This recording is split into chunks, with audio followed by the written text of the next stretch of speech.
Welcome to our holiday episode of the PDS podcast. In today's episode, we'll be chatting all about night sky photography, Aurora Borealis, and storm chasing with our special guest.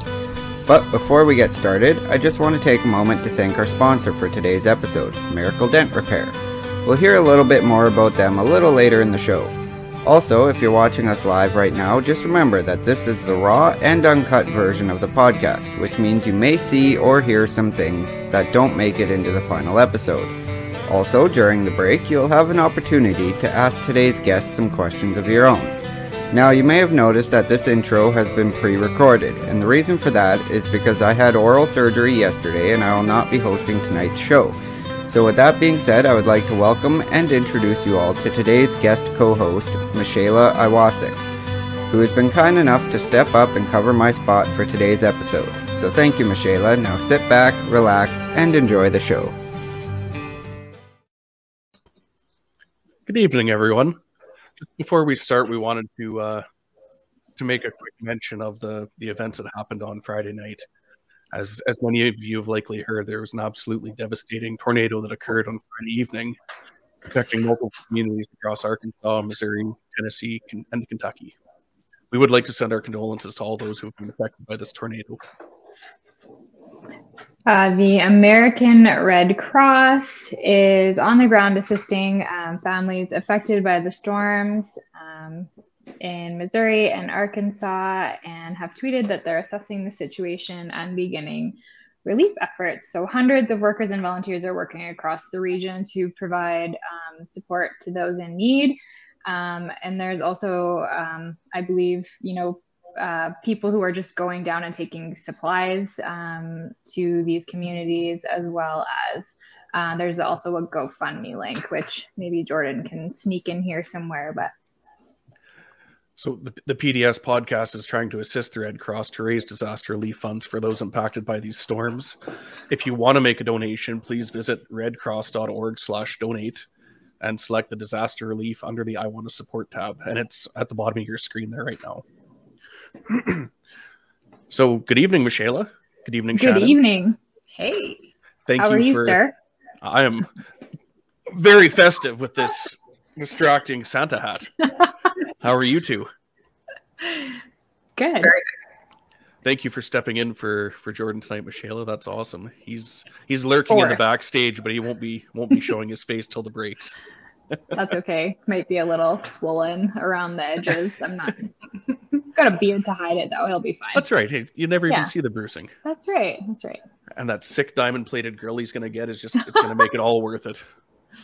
He's been waiting for that forever. So he has. Yeah. So tonight, our special guest is Shannon Bileski. Shannon's a photographer and a storm chaser based out of Manitoba, so I'm feeling pretty outnumbered. I've got two badass Manitoba chicks on tonight. I'm a little terrified. You should be. Her passions in photography include the night sky, Milky Way, northern lights, storm photography, and her lightning photos are by far some of the best I've ever seen. She can frequently be found standing on the roof of her Toyota 4Runner, dubbed the Stormtrooper, which you shouldn't do because that's terrible for them, capturing lightning and storm photographs. She's also she recently caught a bucket list image that we'll show a little bit later in the show here. It's a shooting star and the Aurora, I believe. Welcome to the show, Shannon. Thanks for joining us today. Thanks for having me, guys. And yeah, I just want to, it's really, we never, as storm chasers, we never want to experience, any disasters. And what happened was an absolute disaster and tragedy. And my heart really goes out to them. So. Yeah, Absolutely. definitely. Watching that unfold was, it was terrifying. Yeah. Well, we were actually on the Storm Chaser social that night, and we didn't even realize what was going on. Like, I mean, we were all talking and chatting, and we had no clue. I wasn't watching what was going on, and then seeing it afterwards, and just seeing the couplet and seeing some of the images, it was horrifying. So yeah, it was. Yeah, there's no words to describe that. No. No, and that's the thing. Like, I mean, it's going to happen regardless of whether we're there or not. But you know, knowing more about the weather and you know what can happen. And I know you guys were both on the Scarth tornado, and you know came across some pretty unwanted scenes yourself. So you know, it's not something that we want, right? It's, you know.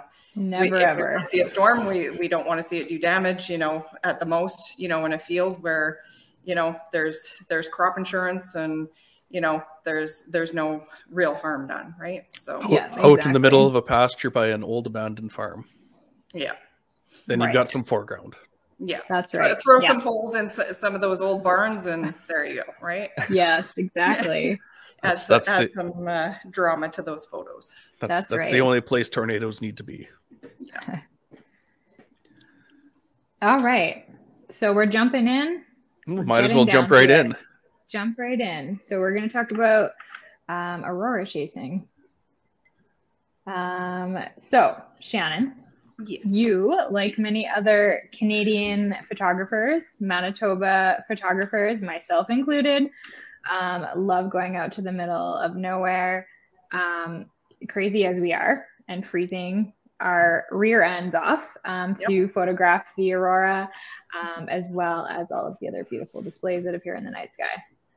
I mean, it's such an indescribable feeling when you feel so small and insignificant and peaceful. It's such an amazing feeling. So you may not be able to feel your fingers or your toes, but the heart is warm.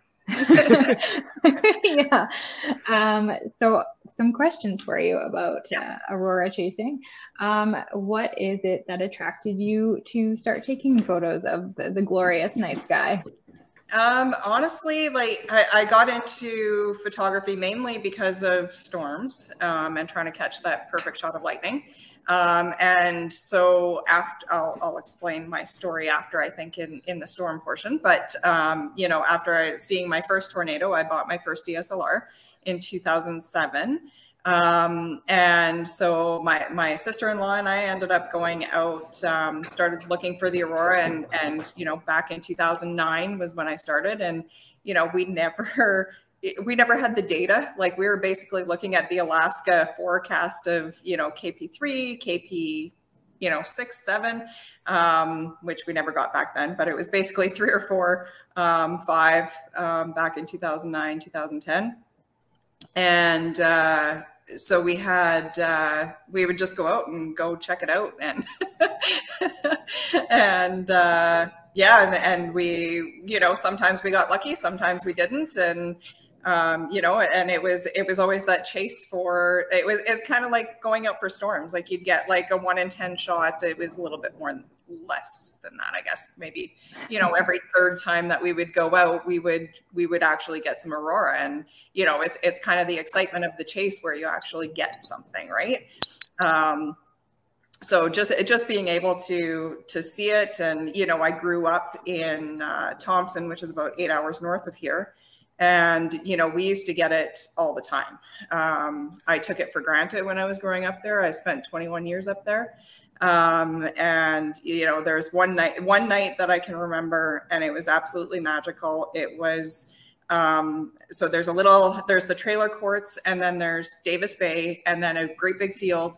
And then there was the street that goes to my house.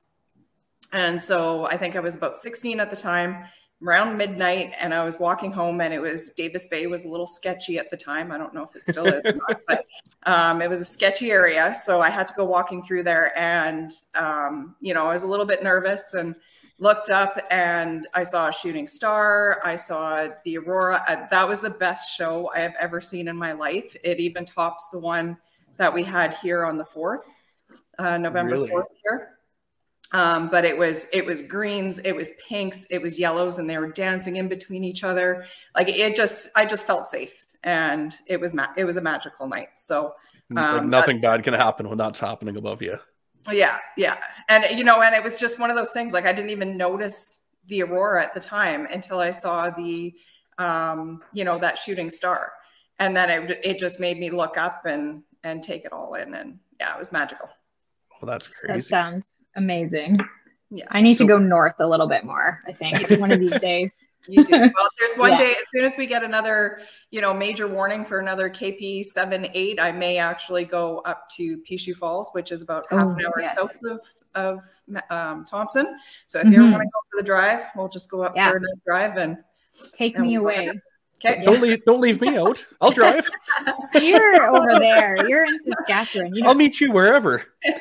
Can we borrow your van? Yes, I will dig it out of the snowbank. Great. What are you talking about? We've got the Forerunner. That's right. The Stormtrooper. I've got a built-in bed in the back. And perfect. Wonderful. So, do you have any special equipment for photographing, for photographing the night sky? I swear I've only had one drink. I swear. Eloquent. Right. Well spoken. Yeah. I think the biggest thing is, the wide angle lens, small f or large f-stop, which would be, the f2.8. I think I've actually got a 20 mil 1.8. So that's what I use to actually capture the live real-time aurora. And then just a camera that can handle a higher ISO. But really any DSLR, nowadays your phone can capture it. So right? Isn't that crazy? It is like I'm sitting there shooting video with my phone and it's crazy. Like it's good quality, honestly. Yeah. I hate to say it, but it really pisses me off when I'm sitting there taking pictures of the aurora with my phone and my camera's sitting over there taking pictures and the phone looks pretty much just the same. Like, yes and no. You take that and you bring it home and you try to process that. And it ain't happening. Yes. But at the time and for social, it's like, what am I doing? Like, why am I doing this? Yeah. The only thing I gotta say though is if you are going out and you are shooting photos of the aurora, if you have a filter, a UV filter or anything on your lens, take it off. That was the first mistake I made as a shooting the aurora was, my sister-in-law came back and we were both like, what is wrong with our pictures?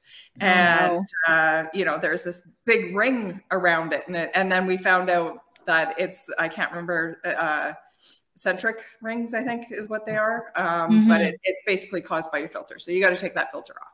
Yikes. I did not know that. Neither did I. Yeah. I don't own a filter, so I don't have that issue. Yeah, you know what? A filter saved my camera. So right. Twice. Yes. Twice. What did you dump it or what were you shooting? Yeah. So there was one night I was out at Sandy Bay, which is probably 30 kilometers from here, north, and I was out with a bunch of people, and I kind of went off on my own on the right, and the aurora was like, okay, it was decent, and then all of a sudden it exploded. And so I had one camera set up that was just doing a time lapse, and that was all fine. And I had my other one with me, and I had my new 24-70 mil lens, and it was all going good. And then all of a sudden, the aurora went crazy. So I got a little nervous and was jumping around and stuff like that. Set up my camera, and then a fish jumped right in front of me. And knocked my camera over. So the lens, I had the lens hood and the filter, and actually no, I didn't have the filter on that time. It was the lens hood that saved it. Oh yeah. But the lens hood, so put your lens hood on. Yeah, if you have a lens hood, use your lens hood. But that hit against the rock and that saved my camera. But another time I actually dumped my entire bag about 6 feet and had a lens.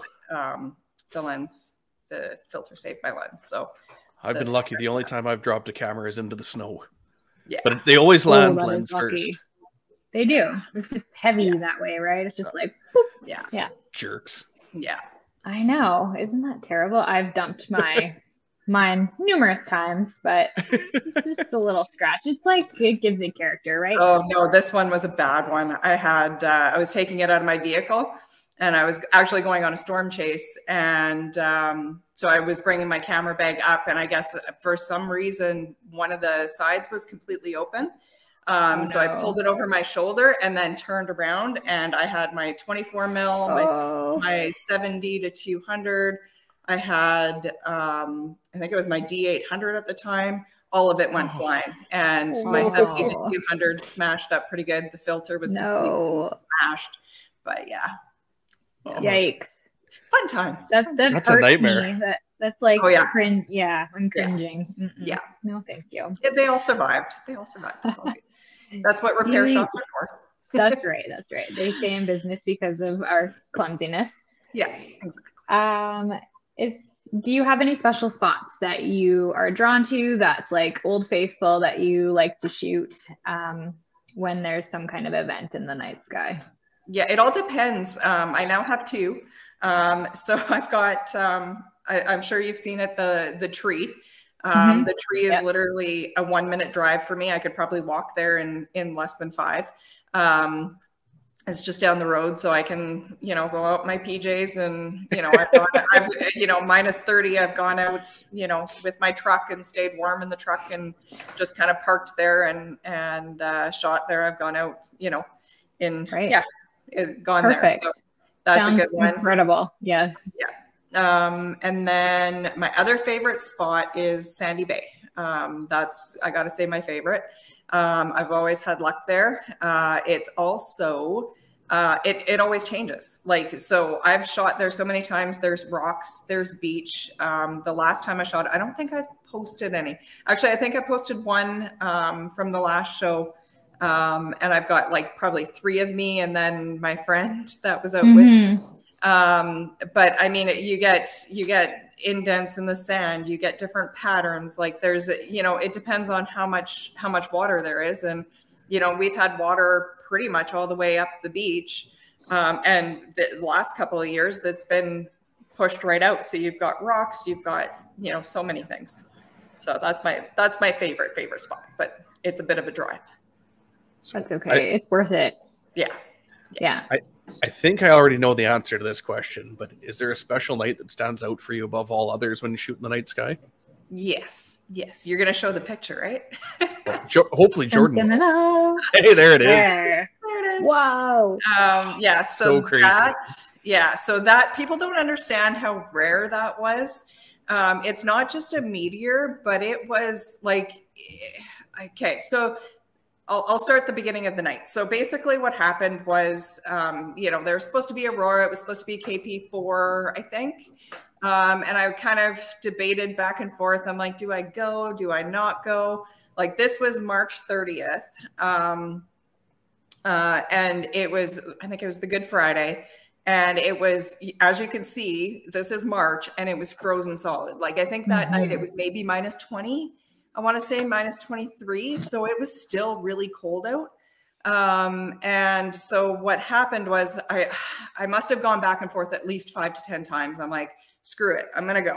So, so I ended up going out and there were some friends out at Patricia Beach and, met up with them. There are, some astrophotography, friends that were shooting out there. And so everybody was pretty much packing up and leaving right around 11 o'clock. So it was just me and my friend, Sheila. And so she had just taken a shot, packed up her camera. As she was packing up, this happened. Oh no. And we were both like, whoa. And it was straight green and explosions, like where you see those bright lights in there, those were explosions of green. Like I couldn't even explain it. Like I didn't even know what I was seeing at the time. And like, I thought it was a flare. Like it looked like a flare going the wrong way. Like it was just, it was incredible. And then she's like, oh my God, did you get that? And I'm like, I think so. And the camera was still going. So I would say that like it lasted probably a good 4 to 5 seconds. On that was an 8-second exposure. We were just waiting for it to finish. But I was actually set up to take a pano. And I think beginning of this year, I actually finally finished that pano image, but this was taken at like 14 mil or 16 mil, wow. 16 mil. So you can like imagine, like that's pretty wide. How big that actually was. I was going to say, that's going to be huge. Yeah. Like, I don't think people realize how special that really was. So, yes. So yeah, I still haven't seen anything like it since. Good chance you never will. No, Right? No, it was funny because Right. I was talking with Adrian of Nightlights, and he up in Norway, and he's like, yeah, that's like a once in a lifetime shot. Like you'll never get that again. Garrett. So So thanks, Garrett Garrett. Beverly says that was just Santa coming in hot. Pretty epic photo for sure. In Oh, March. sorry, in March. guys. Christmas in March. Yeah. Having technical difficulties over here. Oh, no worries. Hold on. So The this will just headphones keep are dro- connected to Apple Music, and it just keeps playing and playing. There we go. This Shut will it keep off. Jordan busy. He can edit all this out. That's the beauty of this part. To all This the is just live raw. viewers, give me a break. Just give me a free pass. Surprise! Blast your ears with some metal that I accidentally played. They're never gonna have me back here. That's not true at all. You can't get fired that easy. No. I'm still here, That's true. How does that happen? right? Yeah, you're like the founder. Well, you're one of the founders. You get a free pass. Phew. Sorry. At least you're wearing a Santa hat, so thank you. Well, That's only right. after you two ridiculed me and I had to run in and steal my child's. I took mine off. It just looked like I was wearing weird ears. Look, the effect was lost. All right. Oh, it's my turn. My turn to grill Shannon some more. What would you say is the biggest difficulty or challenge when photographing the night sky? Honestly, now too many cameras. Oh boy, Too many. is that a and problem? Not enough. Too many and Right. not enough. I don't know. Honestly, I guess focusing would be the biggest one, I think. Mhm. You know, and like, especially if you don't have, like, I find if you've got, like, I still struggle with live focusing on a star. It's never bright enough for me. And with my eyes, I don't know, like, just, I need glasses now. So I'm getting old. You're wearing What glasses. happens? So yeah, like I find without having some kind of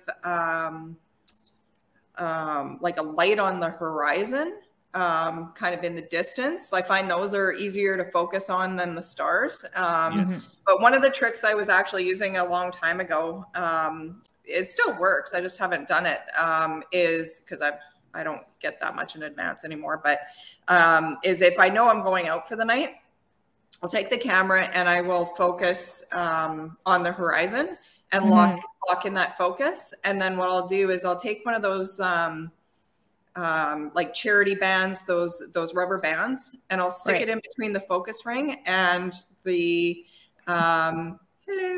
and the part that doesn't move on the lens, and then it blocks that focus in place. And that's honestly been the sharpest focus I've ever had on shooting. So good tip for That's a good idea. That's Yeah. a very good idea. Yeah, I can even grab a lens and show you after the break if anybody's interested. But So do you have any other tips for someone who maybe has never seen the aurora or is trying to see it for the first time? watch the aurora. My favorite one is Yes. go outside, face north, look up. Yeah. Basically. You would think that that's like standard, right? But a lot of people ask, where can I see it? I'm like, Yeah. I'm thinking the Birds Hill Manitoba Park. aurora. Birds Hill Yes. Park. No, just kidding. Yes. Just be careful. Apparently, that's the only place you can see it in the whole world. Is and Okemuk Marsh. Okemuk yes, yes, that's right. That was a bit of a scandal last year, was it not? It was kind of crazy up there. Yeah. It was. Wow. Yeah, actually, there was one night a friend and I went out, and I was coming back, and the street. Actually, that was in March. I think it was in March. The roads were crazy slick, and there was like the amount of traffic that was coming back because I came back down 67, and then I came up to 59. And yeah, the amounts of traffic that were coming back from that area were just insane. Right. It was insane. It's like, did you know that you don't have to go somewhere where people congregate? Like you can just go in the middle of nowhere by yourself to see it. Yeah. But I don't I don't get it. Yeah. I like to be you're alone. better off if you're better off if you're alone. Yeah. That's right. That's right. Yeah. Get out in the dark. Yeah. Yeah, the focus peaking helps. I still find that it's not as sharp as I want it to be, though. Mm-hmm. So, The perfectionist in you. I am. It's the worst though when you go to process your image and you've got like the stars are just not right. They're not tack sharp. Oh my gosh, that drives me insane. Yeah. Like I'm just gonna vignette the edges. Why is this fuzzy? Right? Yeah. The other tip I can give somebody is if you do focus, you change locations, you move your camera at all, check your focus again. Because I did it that night, November 3rd, 4th. Because I think I was out shooting by about 7:30, I think, at night, and then changed locations around 10:30, I think. And we went up to Sandy Bay, and from Victoria Beach to Sandy Bay. And I was shooting with one camera, set it up, and then came back to the other camera. And I was shooting for a while. I even shot real-time video. Didn't even look at the focus. And I lost probably, I don't know, maybe an hour's worth of stuff. So it's like, whatever. I mean, it wasn't the 2 a.m. stuff. So it was right. At 2 a.m. I made sure everything was good. Sometimes you forget though. You just get so excited and you're just like, yeah, it's good. And then it's like, fine. What have I done? At least you got to see the show with your eyes though. So that's important. Yeah. And that's the one thing, sometimes like you just put the cameras down and you just stand there in awe. That's and right. you just like, November 4th, like it was, like even what, honestly, videoing it was it was always on my bucket list to video Aurora. Yes. So I'm so happy I was able to do it. And, being able to walk around and show people like, this is real time. This is happening like right now, right? Like this is what it actually looks like without editing, without anything. It's just real, raw. Yeah, exactly. This is outside my house. Right A lot of people don't even think that you can see them in Manitoba. They think that you have to go all the way up north, and it's like, the Aurora sometimes will even just like south of us where we're looking down towards the States because the Aurora Oval has just gone over our heads, which is a really weird thing to experience. Super unsettling. This was the first time that I think I've ever seen it that far. Oh, really? That far south. It was weird. And you can see like it's like a wall rushing at you, right? And you're kind of like, whoa. And then it's the other direction. It's very interesting. It's like, where do you look? I'm like, I'm looking there. I'm looking here. I'm looking. Your neck is where do I go? Your neck is sore. Yes. Someone wants to know. My favorite app for Aurora is Space Weather Live. I don't know what Shannon's and Curtis's are. Same. Yeah. Great. Pretty much the same. Great app. Yeah. Yeah. Oh, and I don't know if you can see it, but in the tree. Oh, you have your little Aurora monitor from Mark. Well, we love ours. Yeah. So awesome. Thank you, Mark, wherever you are. Oh, right there. Oh, that's awesome. Isn't it cool? Love it. I was so bummed out that you're out of the parts. I was hoping it was going to glow green because I know there's supposed to be potential for Aurora tonight. So. Oh, yes. I got some notifications earlier today, but I haven't had any lately. I haven't even looked. I've been busy eating tacos, so. Taco Tuesday. That's right. You know it. Yes, Tracy. Mark is back ordered on parts for that beautiful contraption. So hopefully he can get more in. And I was like, Mark, you have to like mass produce this thing because I don't want to sit there all night and getting up and checking notifications. I just want like the thing to buzz and blind me, and then I'll be like, all right, I'm getting up now. Yeah. Exactly. It turned purple.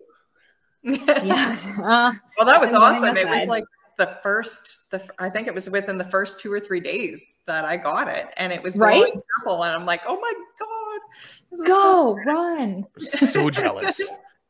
Yes. What is your favorite night sky subject to photograph and why? Favorite night? I don't know. It honestly, right now, it's a toss-up between the Aurora and the Milky Way. I mean, I've seen a lot of Aurora in my time, but honestly, the second best show I saw was just November 4th. So I know we're going to be in for a lot more good shows over the next little while. So over the next, probably a good 5-6 years, we're going to be in for some good shows. But the Milky Way's kind of captured me over the last little while. The last couple of years. So I haven't been.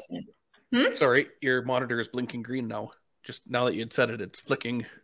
Oh, it does. Oh, yes, it does that. Oh, yeah, that's it. That's it going out and checking. I got excited. Yes. Something shiny. I'm sorry. It'll like glow. Yeah. Yeah, I don't. What was I saying? What were you going to say? We were talking about the Milky Way, and I just said how the Milky Way is more constant. So it's not such a rush to go and compose your shot, right? Like if you kind of know basically where it is in the sky, when it's going to set, when it's going to rise. So you can kind of compose your shot with your foregrounds, which I know you're like me. You love, to find that foreground to add some interest. And so that's the nice thing that I enjoy about the Milky Way is how it's more versatile. It's not. It is, but it's still rare. Like I find it is. Yeah. Like to find the perfect, like, I guess no ambient light, to find the perfect spot, to find no moon, like certain things have to align in order for the Milky Way to work, right? Definitely. Especially when you're shooting, and it has to be like at a certain time in order to line it right with your shot. That type of a thing. So I think that's what I find intriguing about the Milky Way. Like I like being challenged. I like something new. I like challenges. So for me, I think that's what I like about the Milky Way. It's a new challenge that I can go after. And I just got a astromodded camera, so I'm very much looking forward to trying it out. Well, that's special equipment. Yeah, so I'm that is special equipment. Yeah. Is it like, did you purchase it or is it modified like with the star tracker? Yeah. Right. So you've got a tracker on it, and what else do you have on it? Well, it's got the, what is it? It's not the infrared, but it's, I can't remember the name of it, but there's a special filter on it that that pulls in, the reds and the hydrogens from the night sky. So, I'd like to try to do some work eventually on, my dog's dreaming, doing the nebula and stuff. I would love to get into that. I'd love to get a telescope and do some more of that stuff, but that's further off for now. My biggest thing right now is just getting the Milky Way, doing some good track shots, and stacking them all up together. So, oh, that's exciting. I'm looking forward to seeing that. Well, thank you. So am I. Yeah, that sounds amazing. Jason was just razzing me about my Christmas hat, and I have it here. It's just cutting me off, and I look like a mouse. So literally, my kid wore these at school today. They were in her bag, so I just went and like grabbed them. Tracy has a question about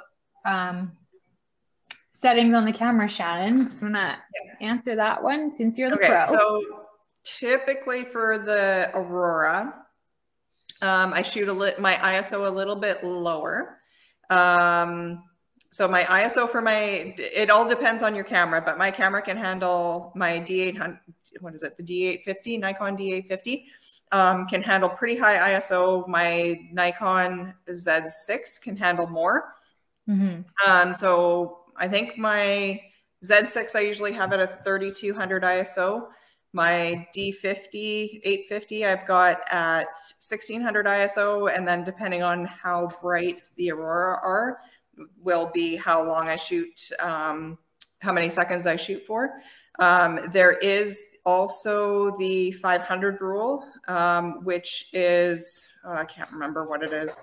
You basically take your focal length times divided by 500, I think, will give you how many seconds you should be shooting, kind of your max shutter speed, because you don't want your stars to trail, and that'll give you when your stars will start trailing. So for Milky Way, I usually shoot anywhere from 3200 to 6400 to pull in more of the light from the Milky Way itself. And then what you can do from there is you can actually stack your photos to get rid of any grain. So I find usually about 8 photos, 6 to 8 photos, you can do pretty decent. Thank you. You're welcome. So you can usually do, six or eight, and there's to stack those, and that'll give you like hardly any grain coming out of that. Lots of light in your Milky Way, and you're good to go. So yeah, perfect. Well, and there's lots of stacking programs out there. Sequitur is a really good one. Star Stacks is another. They're both free. So perfect. I don't do any of that, so that's great. Good to know. Well, I think on that stacking. I think on that note, no, that's all right. I can just see Jordan getting all impatient and twitchy back there in the back room. So we'll take our first break so Jordan doesn't feel left out any longer. And when we come back, we'll hear from Vorticity Storm Tours and our sponsor. Hail damage. It can happen at any time, and when it does, bring it to the hail repair specialists at Miracle Dent, because dents are what we do. Our paintless dent repair process maintains your original factory finish with no repainting or parts to order. You'll have your vehicle with its original factory paint back in no time like it never happened. If Mother Nature has put a dent in your summer, come to Miracle Dent Repair. Dents are what we do. All right, and we're back. So with this being our holiday special, we wanted to take a few minutes to give you all some gift ideas for the weather geeks in your family. We got a ton of neat products in our merch store, which is at mbstorm.redbubble.com. We've got everything from shirts to hoodies to clocks to travel mugs, phone cases, iPad sleeves, you name it, it's in there. You can find the perfect gift while you're here. I particularly like, if you can see the clock that's orange, blue, and black. It shows chase clouds, eat a gas station burrito, and then listen to the PDS podcast. That's all you need to worry about doing during your day. I wish. Oh, Michelle, is that your plant? Yes. That's absolutely her plant. Very nice Hoya there. I purposely left my plant out of scene so you don't see how horrible it is. I told you I would give you some tips. All right. Now it's time for 21 questions, where we get to learn all about Shannon's storm chasing and photography, which we started a little bit on the break. So, because I really don't know much about storm chasing, I really like to take advantage of this. And every single person we have on, I want to know what their secret weapon is. When you're looking at the models, what are you looking for? What's your parameter that you see it and it's like, I have to go? Well, I'm kind of like Michelle. I'm not super technical. There was, I always took kind of note from the ECC storm forecasts until Scarth Day.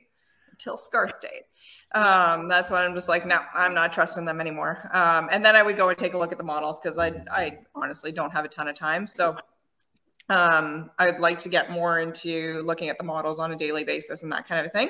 But the things that I typically look for is I look at the 500 millibar winds. I look for that. Look for the jet there. The jet there. I look for the surface maps. I look for kind of all the fronts. I look at the 700 millibar to see if there's any kind of cape. What else? Kind of look at most of the parameters just to see where things are kind of lining up. Usually look at a few different models, kind of the NAM 3K, the RAP, and the HER closer to, just to kind of see where things are lining up and see how things are looking. And then for the day, I pretty much just take a look at the surface maps and see where the fronts are and see where the best winds are and that kind of a thing. So neat. Oh, yeah. There's Garrett. Sheer cape and instability. Twister funnel time. When he says it like that, it sounds so simple. It does. Oh, and I look for the dry line. The dry line is always the moisture. So. Perfect. Storm chasing 101. Yeah. Oh, it's my turn. It is your turn. Oh, okay. I'm getting to the private life here, Shannon. What do you do when you're not storm chasing? And I can answer this, but I want everyone else to know what Shannon likes to do in her off time. What do I do in my off time? What off time? You're a busy lady. Yeah, I've got 2 dogs, which are, one's licking their butt right now, so my apologies. Just showing off. So I do work full time. I'm a solutions analyst for an insurance company. And then, yeah, I've got 5-acre property that usually I try to keep up. And, this weekend I was chopping wood and, getting things ready for the cold weather that's coming. And yeah, and then I do photography in my spare time. So in your spare time. In my spare time. I find a little bit of time. Chopping wood. I am taking photos. Yeah. Awesome. I love it. I wish I was out chopping wood right now. No, you don't. Your ears will be flopping around. You should see me with a chainsaw. I would be terrified of you with a chainsaw. Probably, yeah, that's accurate. I lost my spot here. Quick, Curtis, cover it for me. Oh, I'm back. What do you enjoy? What do you enjoy the most about storm chasing? I know that's going to be a hard one. Hitting the open road, just that freedom and just getting out. Like for me, it's it is the open road. Like I love it. I love the driving. Like that's the one thing about this whole pandemic that I'm finding is I'm missing my hour-and-a-half drive every day. That's my alone time. That's my me time. That's my zen time. So except when I'm in Winnipeg traffic and road raging, but the worst place to drive ever. It is. I honestly, like it's being under the skies and that anticipation. It's chasing after those storms, and you never know what you're going to get. It's meeting up with friends along the way and chatting with them and having steak afterwards, hopefully, and a drink, and chilling with them. So that's always cool. That's right. Yeah. So how did you get interested in storm chasing? Do you have professional training or? Well, so it originated back when I was about 6 years old, back up in Thompson, Manitoba. And honestly, up there was no storms. We didn't get a lot of storms up there. But I remember having a dream when I was 6, and there was, it was weird, but there was little tornadoes. There were like little tornadoes, little fat tornadoes that would come out of the sky, drop down to the ground, and take out houses. So I watched as one dropped and took, like, it was probably about the height of a house, and it took out the entire other side of the street. And I watched it from the front window. So this is all a dream, 6 years old. Okay. So this wasn't reality. So like, I don't know if it was the Wizard of Oz or what it was, but ever since then, I kind of had dreams all the time about tornadoes and storms. And when I was 8 years old, I got my first little point and shoot film camera. And with the thumb wheel? Oh yeah, like click. Yeah, one of those. And so I always tried getting pictures of lightning with it. And I think when I was 12, I did get a shot of lightning, and it was ISO 800, I think, at the time. And it was literally just one little streak of lightning going across. But you got it. But I got it. So ever since then, I've been trying to get a better picture of it. And then in 2007, there was the Eli tornado. So my partner and I at the time were driving, he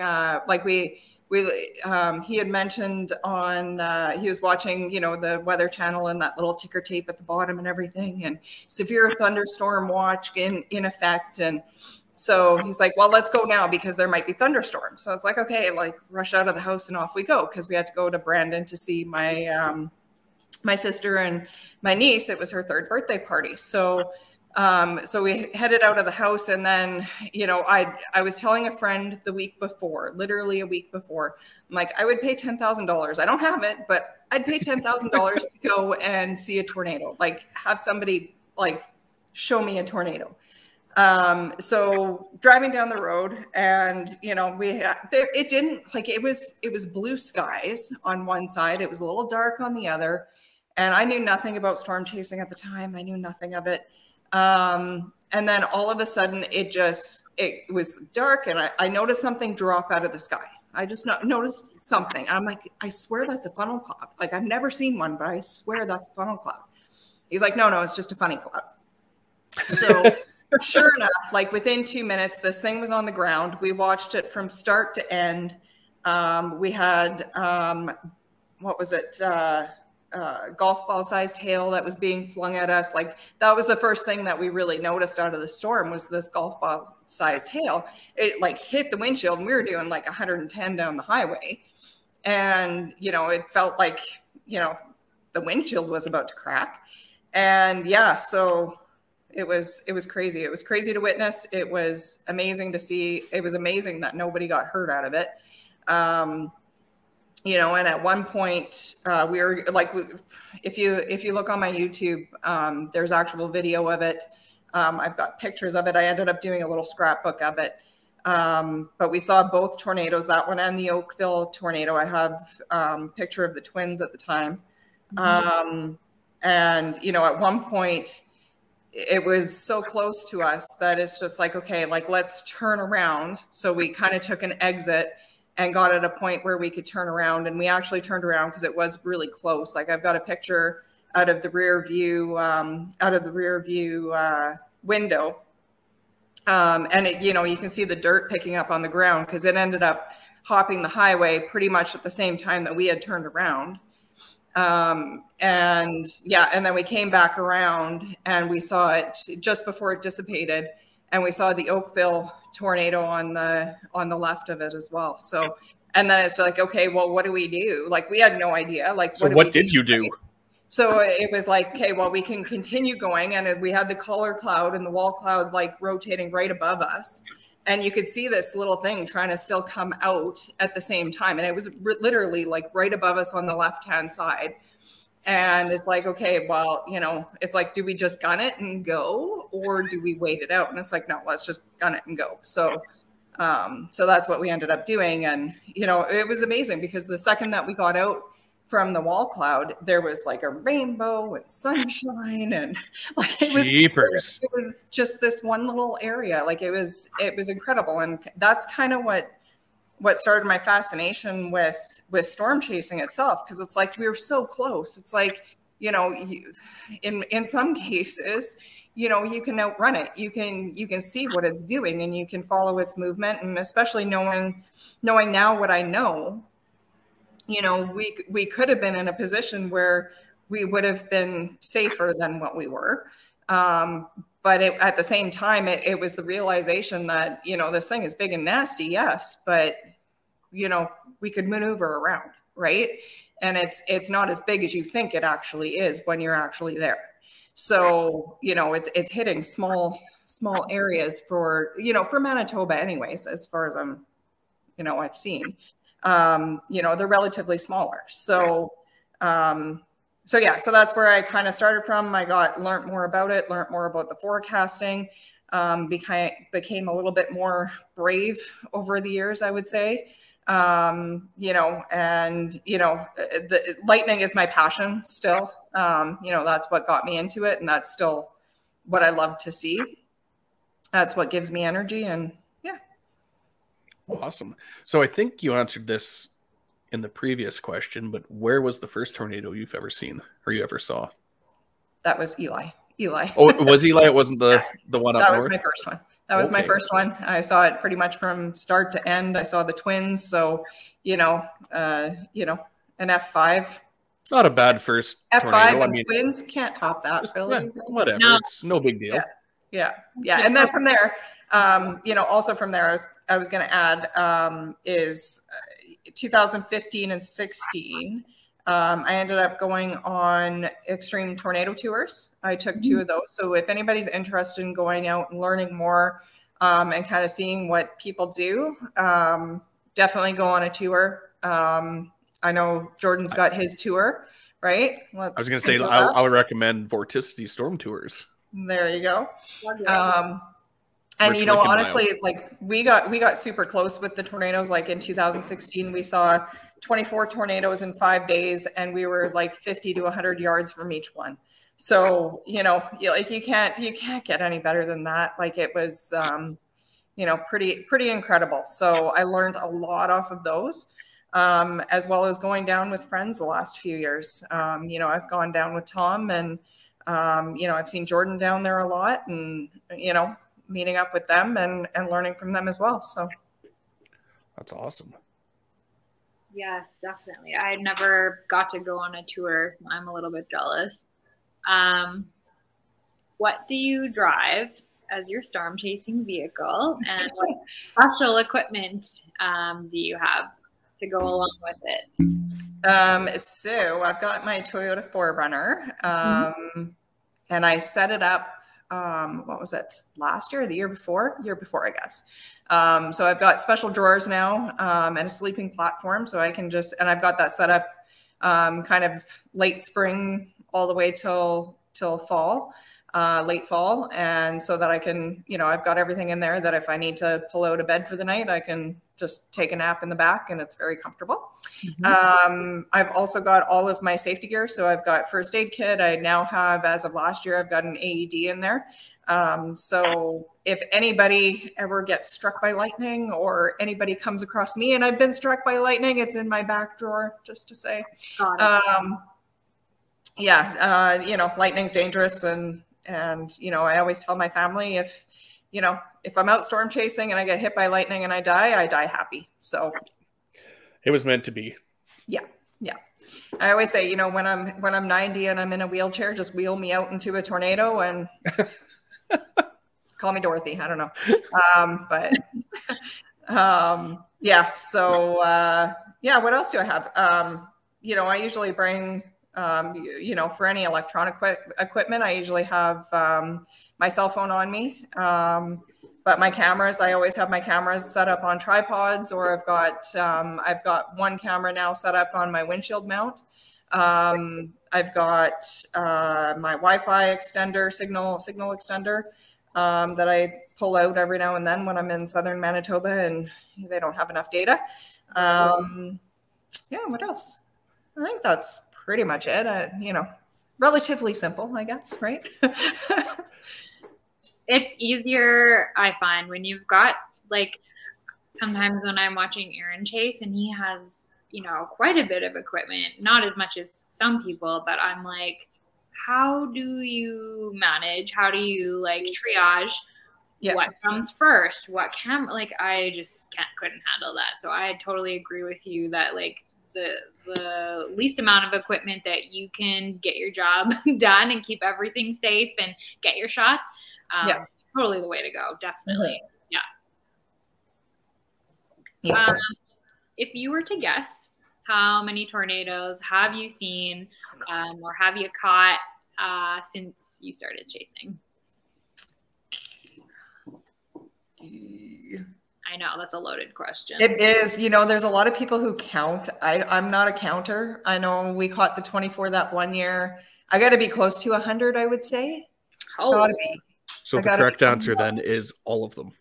What's that? All the tornadoes. The correct answer is all of them. All of them. Yeah. Good answer. Good answer. But that's a pretty big number, over 100. Yeah. I'd say close to 100. Not quite 100, but probably close to. Yeah. That's crazy. Yeah. A lot more than Curtis and I. Way more. But yeah, but look what you guys got last year. Come on. That was pretty good. Yeah. So do you have a favorite storm to chase, like a tornado or a structure, or what do you go out after most of the time? I'm just kind of there for whatever. Like, I like structure. I like the tornadoes, as long as they're photogenic for the most part and staying in fields and all that kind of good stuff. Yeah. Yeah, like I think one of the favorite ones I would say would be one I caught with Tom in Wyoming. It was like 16 degrees and we were like at 8,000 feet or something like that. Like it was the coldest tornado that either one of us had seen. And it was absolutely beautiful. Like I've got it up on the wall. Like it's just, you know, I had a nice little windy road that was leading right up to it. Like it was perfect. And yeah, it was neat. Eli, of course, Dodge City was another one that was pretty incredible. Yeah. Yeah, it's hard to top those two, right? Right. Yeah. Exactly. Yeah. Those are like the pinnacle of what you want to see. Yeah. Like I know Dodge City, like we saw 12 tornadoes that day. And, you know, right afterwards, we were all on such a high from seeing it all, right? Yeah. And we were all at the liquor store. We were all going to go buy some liquor, and it's, you know, and then we saw the Mamatis hit, and it's like, okay, people who want to drink, get your drinks. The rest of you, come in the van. We're going to go get some pictures of the Mamatis. So I'm like, I gave somebody my cash. I'm like, here, grab my booze. I'm hitting the road, right? And I want to do both. And so like the shot I got of the Mamatis, like, you know, and it was a mud puddle that I shot it in, you know, and I got a mud booter. Most people should know what a booter is. But yeah, like it was incredible. That's awesome. Oh, Buford. Was it Buford? Buford, Wyoming. Coldest, hottest, and driest tornado. Yeah. Yeah, that one was pretty incredible.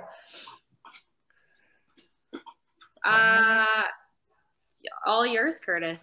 Is it my turn? Oh, it is. No, no, it's not. Is it? No, yep, you're still on. Okay. So what? No, would you consider storm chasing to be an addiction? It is. I think it's. You know, it's hard to say. Like for me, it's yes, it is an addiction. It is. You're right. It is. Let's just be honest. Yeah, exactly. Adrenaline rush. Yep, it is. Good. Yeah. There's a reason we drive thousands of kilometers and spend all of our money on fuel and gas station burritos. It's right. It's not that. You know what? It's yeah, like it's all of it. It's the whole experience. It's not, you know, like your storms are usually like a very small amount of everything else that goes into it, right? The tiniest little part. Yeah. Literally over within maybe 5 minutes sometimes. And you've spent 10 hours driving, 2 hours crying, you know, peeing in bottles, peeing on the bottles. What the hell? Anyway, moving on. So you gotta learn the 30-second pee behind the vehicle. Also that. You could Are you going to pull over when there's a tornado right there? I have a nervous bladder, okay? Yeah. All right. Where are we, Curtis? We are on question number 12, and it is yours. What has been your greatest accomplishment as a storm chaser to date? Not peeing in bottles, that's for sure. Yes, not peeing in bottles. Although that is a handy talent. It is. But I couldn't do it. I could not do it. I'm a behind the vehicle. I would rather be. Yeah. Anyways, moving on. Yeah. So my greatest accomplishment. Yes. I don't even know. Honestly. That's what's that? That's a tough one. It is a tough one. You know, I guess the forecasting and nailing that forecast is kind of one of those. I still haven't had one that I'm super, super proud of for the most part, but I know the River City tornado, that was one that, you know, I was forecasted for. I was sitting there, I was waiting for Katie, and I'm just like, I see this thing, like it was forming right next to me, and I was waiting for her. I'm like, you know what? She was 40 or 45 minutes away from me. I'm like, do you mind if I just go? I'm like, I don't think you would mind, but can I just go for this thing? And I literally sat in front of this thing, like everybody else was kind of waiting on the road, and I went for it. And I'm like, I got right up in the circulation, and I sat there, and I could see the motion, I could see the spinning, and then all of a sudden I just had this like curtain of rain that started wrapping right around me. And I'm like, oh, time to go. So I turned around, and it was literally in my rear view camera that I got the tornado as it was coming down. So, so that was pretty cool. That was, that was this past, like up north of Brandon, right? Rivers? Not this year, but it was last year. Yeah. Okay, I remember that. I was like, River City. Yes, okay, I remember what we're talking about now. Yes. Did you happen to get it out of the passenger side rear view mirror where it says objects in mirror closer than they appear? Probably. Oh, that would have been perfect. Yeah. Complete Jurassic Park reference. Yeah. That's right. That is yeah. Great. I like that scene. Okay, number 12 and 13. Oh, and 14 are all yours. I'm on 13, right? Yes. What has been your biggest disappointment as a storm chaser today? Well, so that's a double-edged sword because I'm kind of glad I missed it.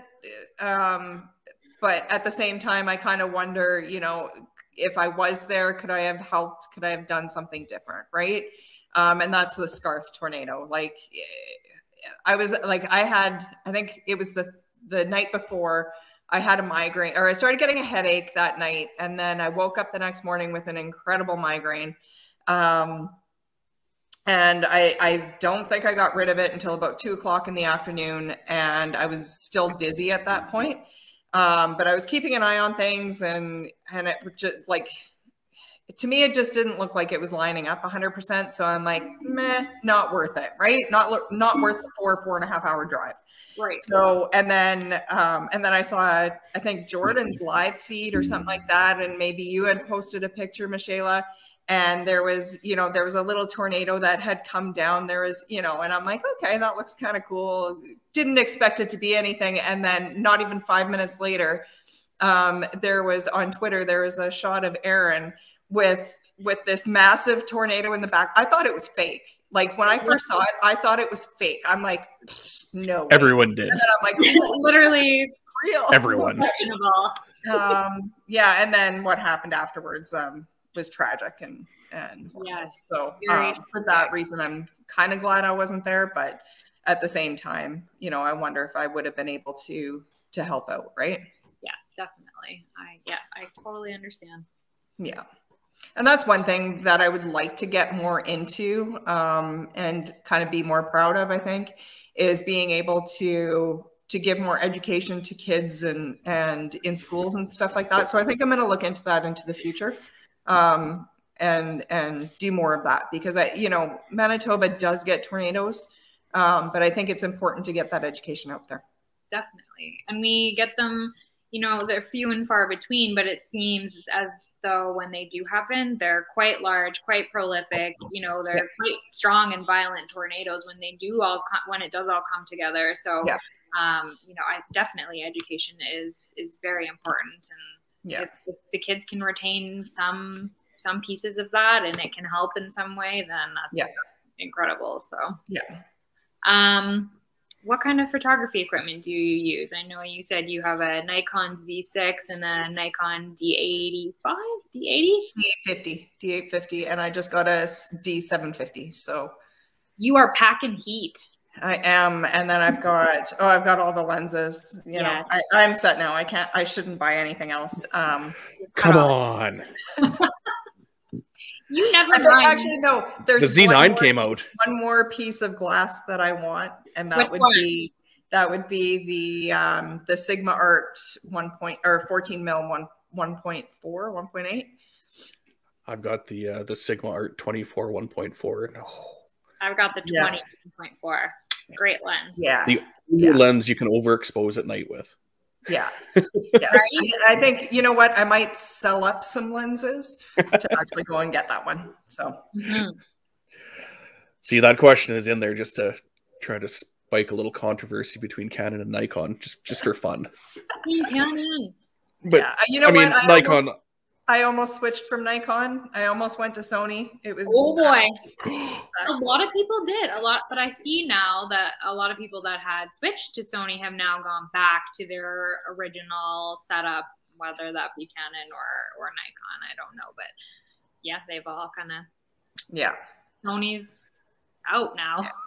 Yeah. You know what, though? I still wouldn't mind the Sony, the A7S 3 or 4. Mhm.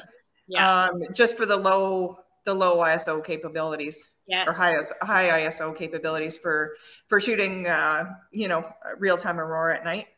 For sure. Yeah, That would be- Absolutely. Yeah. Well, there you go. You've got some things to add to your wish list. You're never done.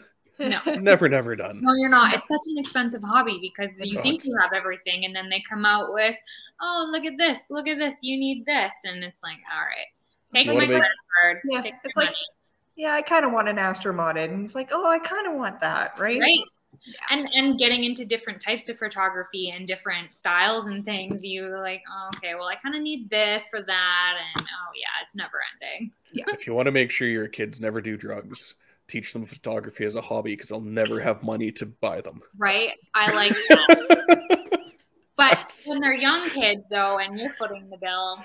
It hurts. It hurts. But Exactly. so do you think the weather patterns are changing with the way things are going? And do you think it's affecting Tornado Alley or the types of tornadoes we're getting or when we're getting them?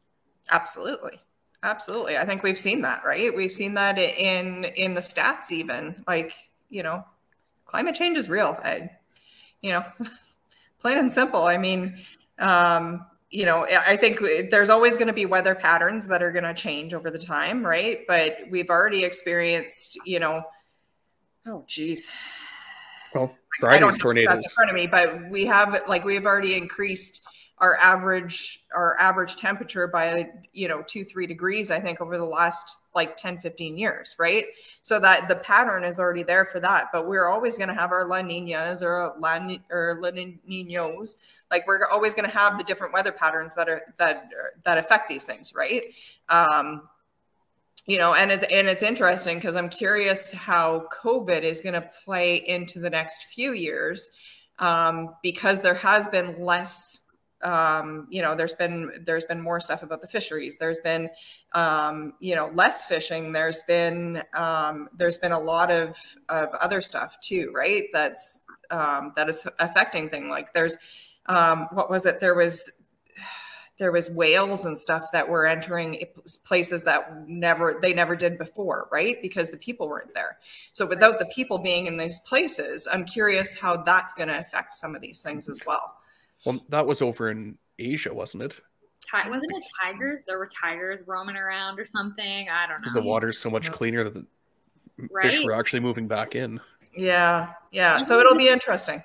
Even just on the highways, like driving home, the amount of deer that were just kind of meandering around was. Yeah.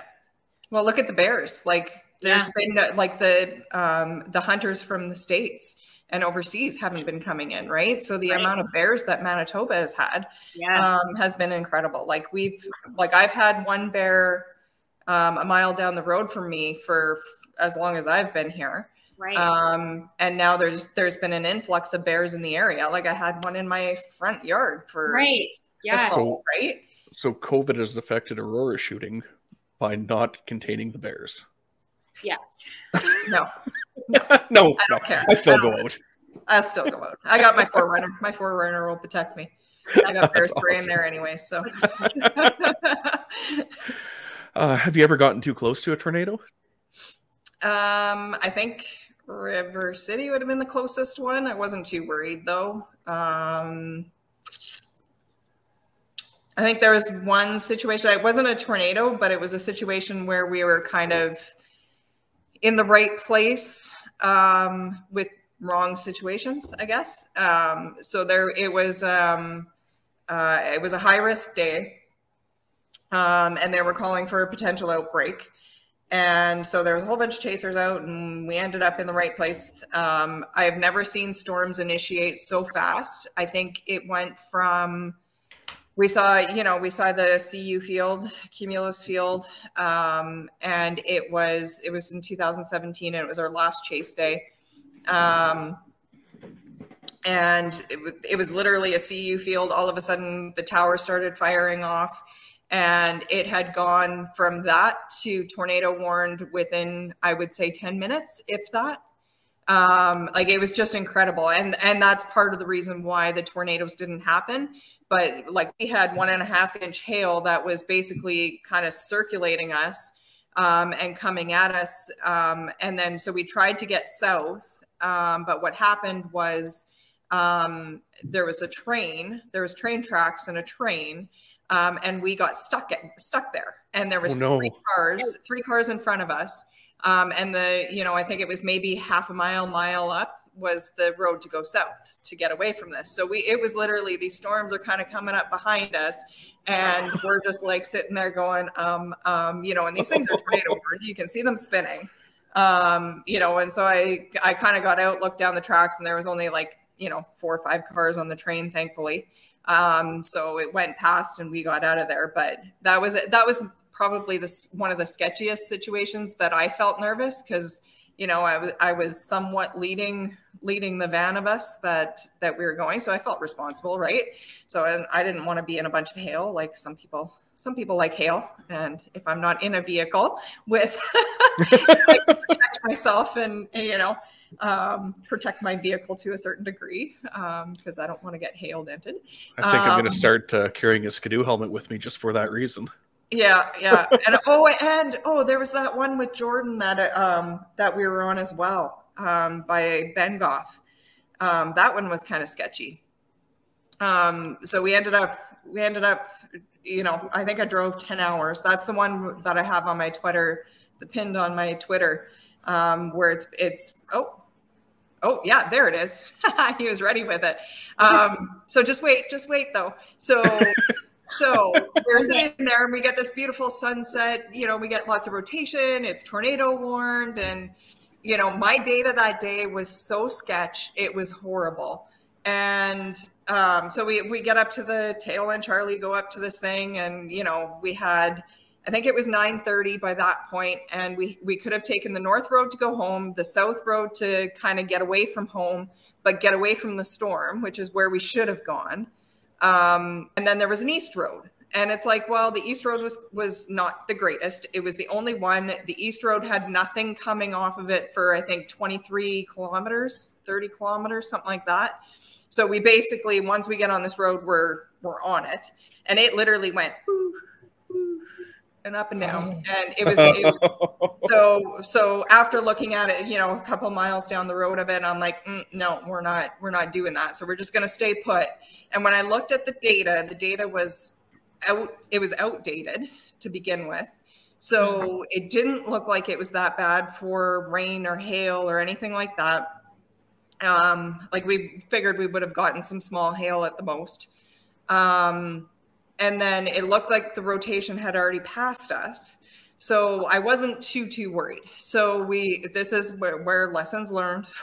Look at the timestamp on the damn thing, right? So so I ended up parking west in between 3 grain silos. So I had one in front of me, and then one on the right of me, and one on the left of me. Jordan ended up parking north, facing north. And I still had no data, so I couldn't even be in contact with Jordan. And this is what we had. Like the winds definitely shifted at one point. So we had these inflow winds that were going in, and we're pretty certain that there could have been a tornado just in front of this. But these grain bins, I was watching them lift to the south. So at the same time that this was happening, I had grain bins lifting to the south. Oh man! So it was very sketch. It was very sketch. So that was a lessons learned kind of a day. That is raining sideways. Yeah. Well, no, this is the inflow. Like it was just like, if you heard this, like the winds were just so. Yeah, these are what was sucking into the storm. Oh man. Yeah. So yeah, you've definitely been too close. Yeah. So it was, I think it was Mike from Alberta had messaged me the next day and said, were you guys inside a tornado? Like, what happened? Like there was, and you could hear in Jordan's video, he's like, oh yeah, there's the couplet. Like we're right next to it. It's tightening up. And it's like, I had zero data. I was trying to contact him to say, what the heck is going on here? and I couldn't because I had no data. So scary Oh, stuff. man. yeah. Don't do that. Yeah. No. I actually have a couple of nice scars from that one. So on my truck. Shannon does not recommend doing that, just as a disclaimer. No. Yeah. That was a lesson that it won't happen again. Yes. Do you ever chase nocturnal tornadoes? And if so, are there any precautions that you would take? I have not really. I think I was with Braden and Tom, and we did once, but I was trusting Braden, and he knows what he's doing. I honestly, I wouldn't do it.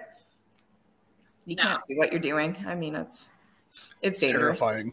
Yeah, I know driving at night, like if you're driving any kind of half decent speed, like if something's in front of you, you just can't stop on a dime. You know, like if you're close to a tornado, if you know that there's one in the vicinity, there could be stuff on the road. Like you know, I've been driving down a road. I think I was driving down a gravel road doing about 80, and then all of a sudden the road just ended.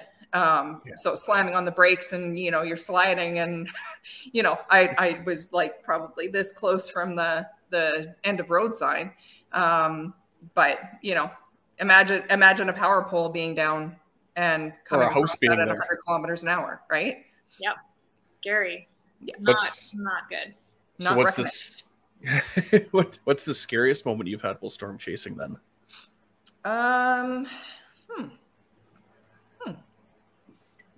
I think that one time with the train, just, you know, being uncertain. I've come close to lightning, but I wouldn't say that I was scared.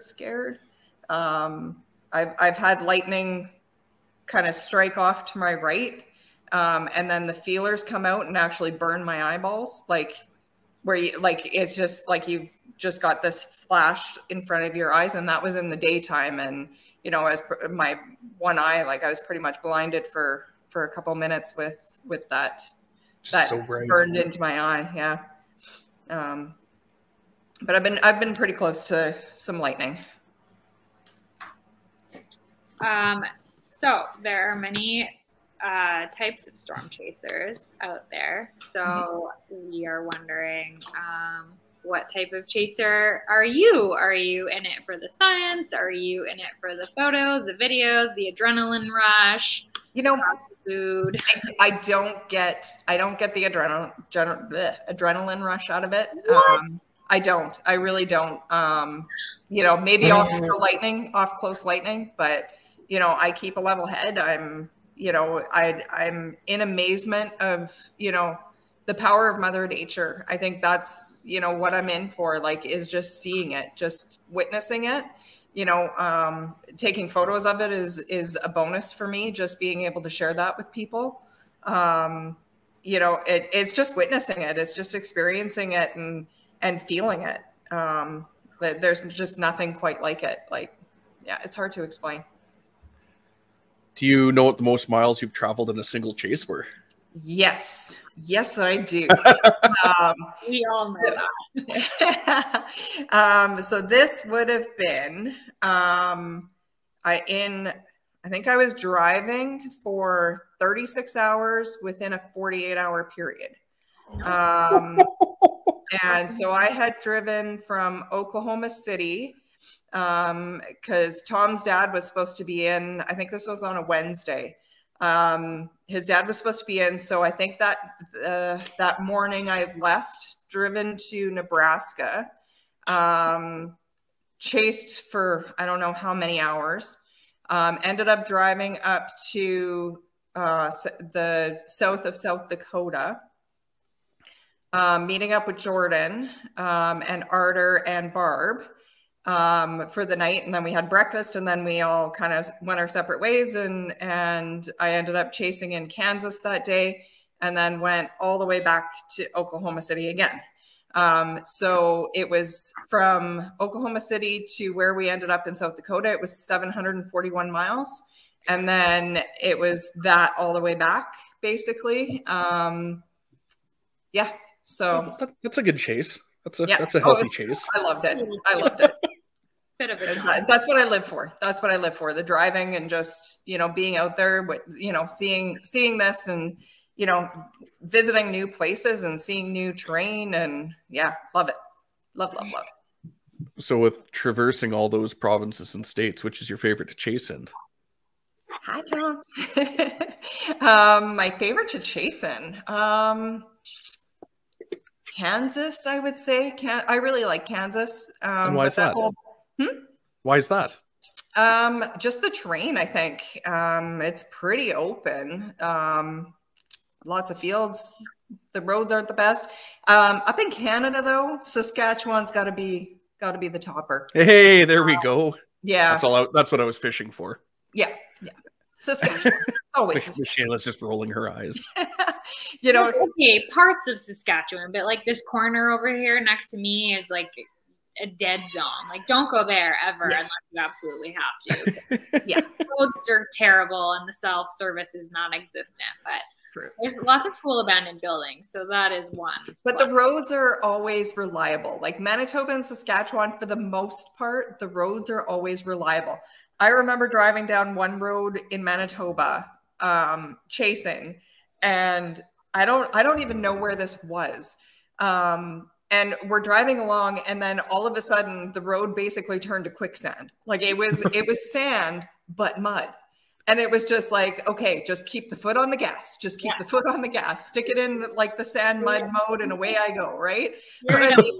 Like down in Kansas and Oklahoma, and that, like, some of those roads down there are like pure mud. Like they're slick. Like I don't know how some people do it, but I need more training in that 4x4ing area. So that'll be on my agenda for next year. How half the time they're in cars that don't have any sort of off-roading capability, and they're kind of stuck. So that's just what happens. But you gotta do what you gotta do, I guess. I don't know. Yeah. Yes.